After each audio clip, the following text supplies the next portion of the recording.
Hi, I'm Dr. Eugene O'Loughlin and welcome to this lesson on problem-solving techniques. In this lesson, we're going to learn about SREDIM, a process improvement technique. So our objectives with this lesson are that at the end of the lesson you should be able to select the problem to be solved, record data on the problem, evaluate the data collected, determine the solution to the problem selected, implement the solution, and finally maintain the solution in practice. SREDIM is one of our process improvement techniques, part 6 in our curriculum, and in this section we have 3 techniques, and SREDIM is the first of these 3. SREDIM is all about a study of work.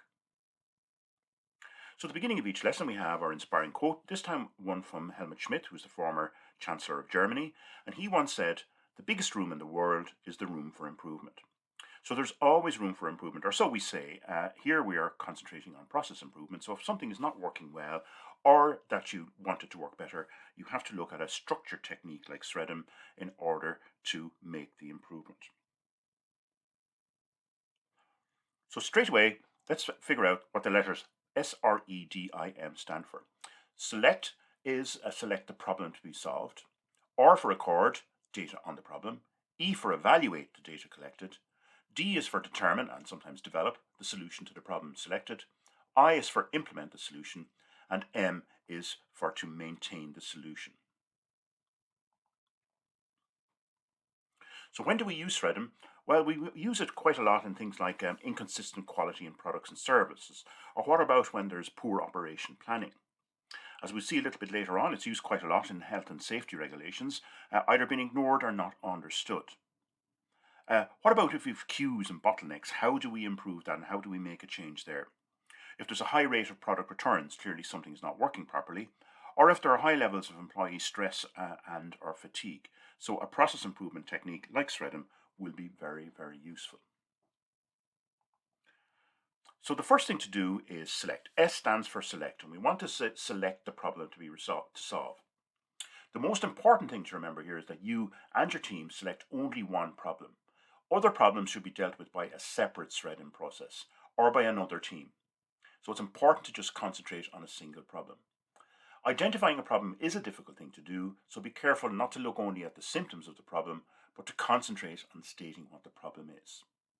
So we select the problem based on things like delays and safety issues and queues and bottlenecks and high costs and some of the things that you see listed here. Brainstorming could be useful, as well as some of the other problem-solving tools that we have looked at, like cause and effect diagrams, Pareto analysis, value analysis, flow charts, and even SIP-hook diagrams. So at the end of this stage, you should have a clearly defined problem statement. Once you have this, you're well on your way to solving a problem. So remember, it's a single problem. The R then stands for record. And record means that you must focus on the facts and collect data about the selected problem in the S stage. It's important to distinguish between what the facts are relevant to the select problem and those that are not. Use your judgment and experience here. It's very, very important. The question why the problem is occurring is not asked at this stage. Just concentrate on eliciting the facts. So we want to use data gathering techniques like observation or interview or experience on the job. Also some of the other techniques that we've covered in this course like check sheets, flowcharts and SIP-hook diagrams will also be particularly helpful here. So whatever methods and tools that you use, be sure to share the data with your analysis team, review all the data and facts, and critique each other's work until you're happy that all the relevant data are recorded. And then we move on to the E for evaluate.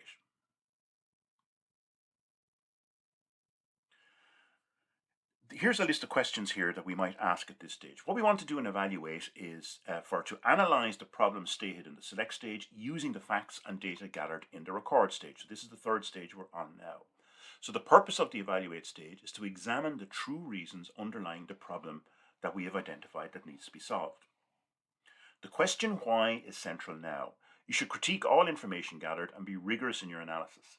Attention to detail is important here. Accept nothing at face value. This stage usually involves asking a lot of questions about the data. Brainstorming is often used here again. So here we have a list of the types of questions you should ask. These are generic questions, can be asked in any situation to evaluate almost any problem and may yield vital information. This is based on a tried and trusted technique called 5W2H. That's the 5Ws, so why, what, where, who, when, and then the 2H's, how and how much. So these generic questions here, for example, in the why is the process needed? Why is this process being done? And then we move on to the what are all the activities involved? What are the essential and relevant activities? What else could be done? And so on down through here. So pause the video for a few moments so that you can examine each question in turn. Next, we move on to the D. The D stands for determine and sometimes develop. If carried out successfully, the previous three stages, select, record, evaluate, should lead directly to one or more potential solutions. In this stage, you and your team judge the potential solutions to determine if they are feasible and that they will lead to the desired improvement. Once each potential solution has been thoroughly examined, for example using tools such as value analysis, SWOT analysis and cost-benefit analysis, you should determine which solution is the best to work with. So very often you might encounter some resistance, so be careful with that. You judge the potential solutions and select one on a comparative basis.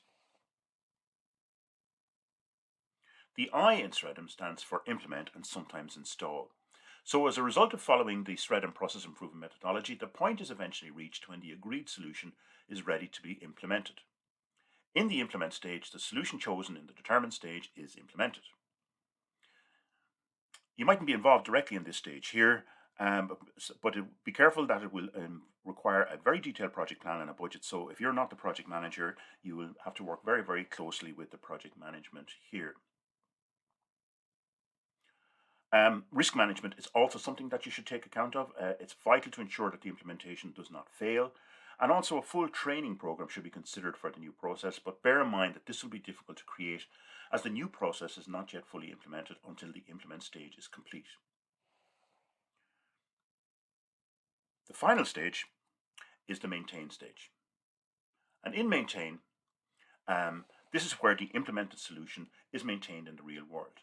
Maintenance is necessary to deal with the inevitable problems that arise which are not anticipated during earlier stages. You will get breakdowns, they nearly always occur, and unforeseen circumstances nearly always arise. And it's best to have a plan. Remember in the previous slide we were talking about risk management.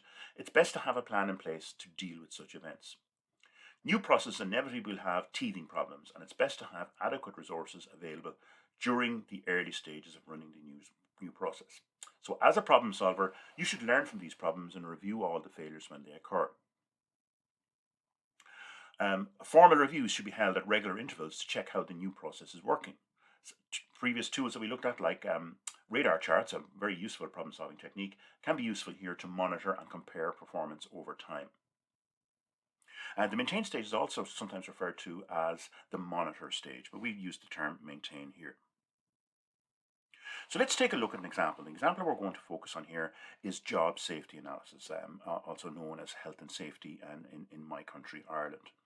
In job safety analysis, what I want to be able to do is do things like most jobs can be broken down into smaller components. So we're going to see how we do that. And then each basic step, is to identify the potential risks and hazard for each component. So I'm going to take a job, break it down into smaller tasks, and see if there are any risks or hazards associated with each step. And then we're going to recommend the safest way to do the job. So the example so the basic procedure here with job safety analysis is we're going to use the select, record, evaluate, determine, implement, and maintain process improvement technique here. So we're going to select the job to be analysed. We'll be looking at an example in a moment. Record is going to ask us to break the job down into its components and record a sequence of steps to complete the job. For evaluate, we're going to evaluate each component part of the job to determine the risk of an accident. Then in the determine stage, we're going to determine and develop control measures for each component to reduce or eliminate the risk of an accident occurring. And the I for implement is formal written safety procedures and safety instructions for the job being reviewed. And finally, for the maintain stage, we're going to review the procedures at regular intervals to ensure that they are being used. So let's take a look at a task that many of us will have done or are familiar with, and that is removing a defective light bulb. So the light bulb has blown and it needs to be replaced. So my task here is we're going to remove the faulty light bulb. So in the select stage, we selected the process. The process is we're going to remove the light bulb. And then we break that down into, I've broken it down into 5 simple steps here. So we're just talking here about removing the broken light bulb. We're not talking about replacing it with a new one. That's a separate process. So we have selected the problem, and now we're going to record the steps on each of here. So I've identified 5 simple steps. Step 1, turn off the light switch, then get a step ladder, place the step ladder under the light bulb, climb the ladder, and remove the defective bulb. There are lots and lots of different ways of removing light bulbs, I know, but this is 5 very standard, straightforward steps. So I've got my 5 steps in the record section here, and I can agree with my team or with an expert that these are the steps that I need to evaluate in the next stage. So once I've recorded all the steps, I now move to evaluate and identify the risks associated with each step. So let's take a look at the first one. We want to turn off the light switch. What are the risks identified here? Well, there's a risk of electric shock, for example, if my hands are wet or if the light switch is in poor condition or not wired correctly. It's also possible I could turn off the wrong switch. So many rooms have 2 switches or more, and I might turn off the wrong one, leaving a risk of, again, of electric shock. We move on to the second step, get the step ladder, and we evaluate the risks here. And one risk that I've identified here is that I might get a strain on my back lifting up the step ladder. The job step, place the step ladder under the light bulb. What are the risks associated with this? Well, I might position it in an unsafe position, so it's not straight or and so on. The fourth step was to climb the ladder. So what are the risks identified with this? Well, I might slip on the steps, or I might fall off the step ladder as I'm climbing. And finally, when you remove the defective bulb, what are the risks identified here? Well, there could be a risk from breaking the glass if I pull the light bulb out incorrectly. Or I might get electric shock if I haven't turned off the switch. Or I might drop the bulb and leave glass scattered all over the floor. So these are straightforward risks identified with each of the 5 steps.